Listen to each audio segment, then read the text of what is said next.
All right, everyone. So Braun Breaker was commenting on potentially working with Paul Heyman in the future. Here's what he said. I definitely think there's a possibility of that happening at some point down the line. The door is definitely open. I guess we just say never on that.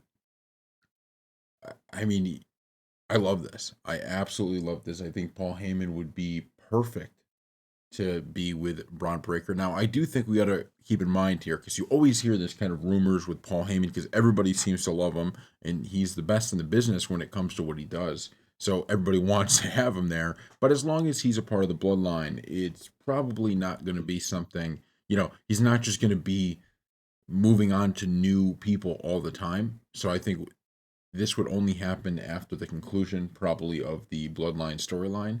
But to just be completely honest, I think this would be great. I think, it would give, in a way, Braun Breaker, not just someone who can, look, Braun Breaker's fine on the mic and he's fine with promos, but Paul Heyman is elite. He is just, it's the thing he does, it's what he does best. And so, can you imagine Braun Breaker as a heel with Paul Heyman, on the mic?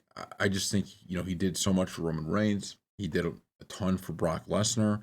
I mean, you go down the list, everybody Paul Heyman is with, if everything he touches turns to gold in some ways. And so I just think that this would be a huge boost. But as long as the Bloodline storyline exists, I think that's where Paul Heyman is going to be. And once that's over, then you may see something like this. But if I'm Braun Breaker, I'll tell you, I'm doing everything I can to make this happen because it would be huge for when he's in the main event scene, when he's the main event guy, going for not just one of these mid card titles, but the actual championship, the big ones.